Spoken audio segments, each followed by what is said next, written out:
दिसंबर 2022 में इस जिले की मैंने पदयात्रा करी थी। उसके बाद पहली बार मैं यहाँ वापस लौटा हूँ। जब हम लोग पदयात्रा यहाँ कर रहे थे तब लोगों से भी इतना परिचय नहीं था और संगठन का स्वरूप भी नहीं था। अब जो पौधा 2 बरस पहले लगाया गया था वो धीरे धीरे बढ़कर थोड़ा बड़ा स्वरूप उसका हो गया है, संगठन बन गया है, पार्टी की अपनी गतिविधियां हैं।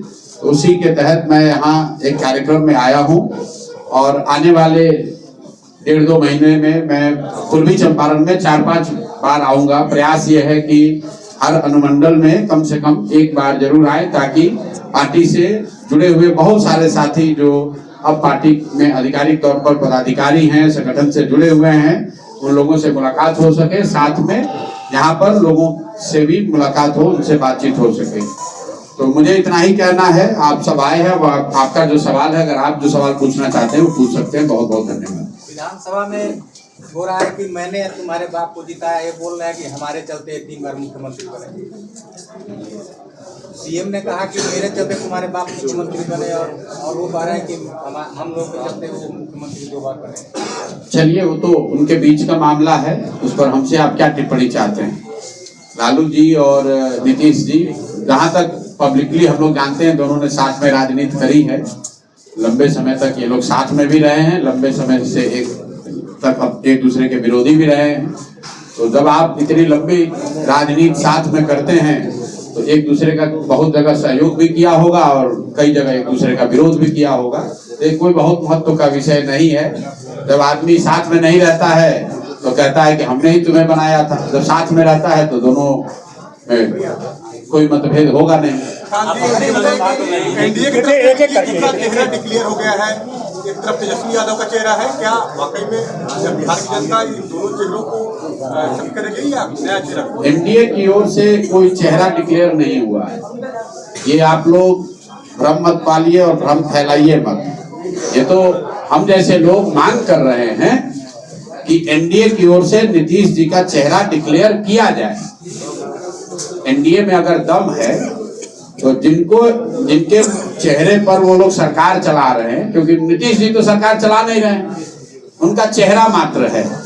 तो एनडीए में अगर दम है, खासकर भाजपाइयों में अगर दम है, तो वो घोषित करें कि अगले मुख्यमंत्री नीतीश कुमार ही होंगे, तब न उनको चेहरा माना जाएगा। बाकी तो नीतीश कुमार मुख्यमंत्री हैं ही। अभी तक भारतीय जनता पार्टी की ओर से प्रधानमंत्री जी ने या अमित शाह ने ये नहीं कहा है कि अगले मुख्यमंत्री नीतीश कुमार ही होंगे। प्रधानमंत्री जी आए तो उन्होंने कहा ये बिहार के लाडले मुख्यमंत्री हैं। उन्होंने ये नहीं कहा कि यही अगली बार मुख्यमंत्री होंगे। तो जो लोग भी बिहार की राजनीति को देखते समझते हैं, उनको ये मालूम है कि नीतीश कुमार जी अब नवंबर के बाद मुख्यमंत्री नहीं रहेंगे, चाहे बिहार में परिणाम कुछ भी हो। अगर कहीं एनडीए को सफलता मिल गई तो भी मुख्यमंत्री भाजपा वाले उसको बनाएंगे जिसको अमित शाह और मोदी जी बनाएंगे। बिहार के विधायक उसका चुनाव नहीं करेंगे। और अगर एनडीए को सफलता नहीं मिली तो भी नीतीश कुमार जी मुख्यमंत्री नहीं बनेंगे। तो एक बात तो आप हमसे लिख कर ले लीजिए कि नवंबर में बिहार में नीतीश कुमार मुख्यमंत्री नहीं रहेंगे। कोई मुख्यमंत्री बने लेकिन नीतीश बाबू मुख्यमंत्री नहीं रहेंगे। उनके, मैंने पहले भी कहा था कि उनके राजनीति का ये अंतिम दौर चल रहा है और अब उनके मुख्यमंत्री काल का अंतिम 6-7 महीना चल रहा है।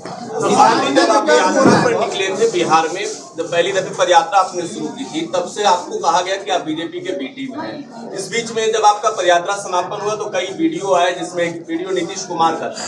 नीतीश कुमार कहते हैं वीडियो में कि पूछिए उनसे कि कौन लाया था जेडीयू में, अमित शाह के कहने पर लाए थे। अब चुनाव की बारी, आप कह रहे नीतीश कुमार मुख्यमंत्री नहीं बनेंगे। क्या अब भी ये जेडीयू भी समझ रही है कि आप बीजेपी के साथ है, बीजेपी के बी टीम है? आप तो पदयात्रा के समय से हमारा इंटरव्यू कर रहे हैं, तो आपसे हमारा पुराना परिचय भी है। नीतीश कुमार ने ऐसा नया वीडियो नहीं आया है। जब सुन लीजिए, एबीपी के एक प्रोग्राम में आज से 2-2.5 साल 4 साल पहले जब मैंने सीए एनआरसी पर उनका विरोध किया और दल छोड़ा या दल से उन्होंने निकाला, तो नीतीश कुमार जो राजनीतिक तौर पर आदमी करता है कि चूंकि सीए एनआरसी पर ये आदमी मेरा विरोध कर रहा है तो मुसलमानों के बीच में इसकी कोई विश्वसनीयता ना बन जाए, इसलिए ये कहा कि इनको हमने अमित शाह के कहने पर अपनी पार्टी में लिया था। अब आप बताइए, आप लोग तो सब बहुत जागरूक पत्रकार हैं, अगर अमित शाह जी के कहने पर नीतीश जी ने अपने दल में मुझे अपना उत्तराधिकारी घोषित किया था, तो नीतीश जी तो आज भी अमित शाह के साथ ही हैं। नीतीश जी का इतना दम है कि अमित शाह के आदमी को हटा देंगे? नीतीश जी के पास इतना दम है कि जिसको अमित शाह ने मोदी ने भेजा उसको हटा देंगे? तो आप तय कर लीजिए कि नीतीश जी सही कह रहे हैं कि गलत कह रहे हैं। एक प्रशांत जी, एक शराबबंदी पर स्टैंड बोलते बोलते कितना दिन से बोल रहे हैं आपको। बिल्कुल 1 घंटे में अगर जनसुराज की सरकार बनी तो 1 घंटे में बिहार से शराबबंदी हटा दिया जाएगा। उस शराबबंदी को हटा दिया जाएगा जिसमें शराबबंदी के नाम पर सिर्फ दुकानें बंद है और होम डिलीवरी हो रहा है। उस शराबबंदी को हटा दिया जाएगा जिसकी वजह से करीब 15 से 20 हजार करोड़ का हर साल बिहार की जनता का नुकसान हो रहा है और ये पैसा भ्रष्ट नेताओं के पास, अफसरों के पास और शराब माफिया के पास जा रहा है। उस शराबबंदी को हटाया जाएगा जिसमें 1.25 लाख से ज्यादा गरीब और वंचित समाज के लोग आज भी जेलों में हैं, ट्रायल फेस कर रहे हैं, और जो बड़े लोग हैं नीतीश कुमार के सत्ता में बैठे हुए हैं, सत्ता में उनके साथ बैठे हैं, वो खुलेआम शराब का अवैध कारोबार कर रहे हैं। तो इसलिए ऐसी शराबबंदी का कोई फायदा नहीं है जो कि सिर्फ और सिर्फ कागजों में है और जिसका फायदा सिर्फ यहाँ के भ्रष्ट नेताओं को, अफसरों को और शराब माफिया को है और सारा नुकसान बिहार की जनता का है। डिप्टी सीएम जस्टिफाई अभी कर रहे हैं। खोल देना सॉल्यूशन है सर, या इसको और जो मकसद है बंदी का उसको? अच्छा, तो मेरे भाई आप बहुत बड़े विद्वान हैं, नहीं एक बात बताइए कि अगर शराबबंदी से ही किसी का विकास होता तो पूरे दुनिया में बिहार से ज्यादा होशियार लोग कहीं नहीं हैं।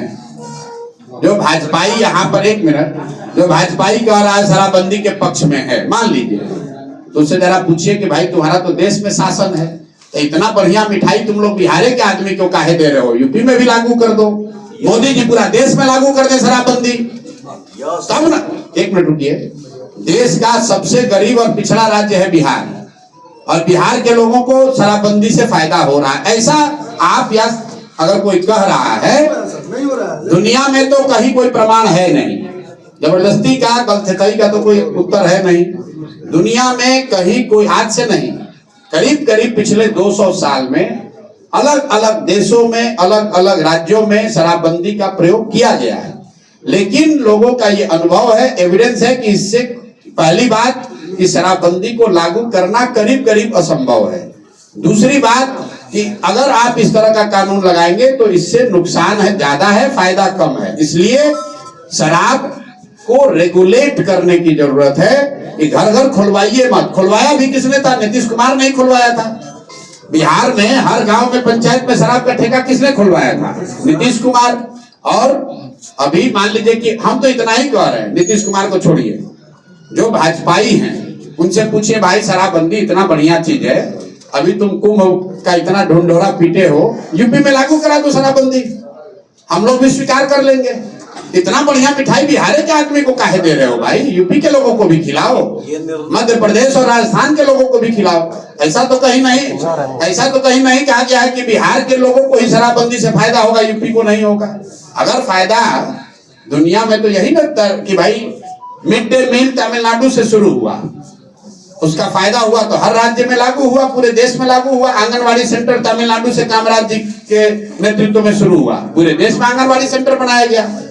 अगर बिहार के शराबबंदी से गरीबों का, महिलाओं का फायदा है, तब तो भाजपाई और दोषी हैं कि भाई इतना बड़ा मुरब्बा, इसको तुम देश भर में काहे नहीं बांट रहे हो, बिहार के लिए काहे रखे हो? सर एक सवाल शराबबंदी का वो नीतीश कुमार का ही एजेंडा था, उस तो बाकी पार्टियों ने समर्थन कर किया होगा उस वक्त, तो उसका एक वर्ग जो शराबियों का वर्ग है उनके अगेंस्ट हो गया। और एक चीज, जब किसी चीज पर तस्करी जो बंदी होती है तो तस्करी जैसे स्मैक चाहे आर्म्स वगैरह जो है तो उसको तो आप रोक खत्म नहीं कर सकते। स्मैक भी चल रहा है यहाँ पे, चल रहा है, स्मैक को फ्री कर दिया जाए तो मेरे भाई आपका सवाल है कि ओपिनियन है? ओपिनियन नहीं है, ये सवाल है। क्या सवाल है? ये सवाल है, सवाल पूछिए। सवाल है नहीं, सबने बिल्कुल हम कह रहे हैं शराबबंदी हटा देंगे, आपको अच्छा लगे तो मानिए, ना अच्छा लगे हम आपका जवाब दे रहे हैं। हम स्पष्ट जवाब दे रहे हैं कि जन स्वराज की सरकार बनी तो 1 घंटे में शराबबंदी हटा दिया जाएगा।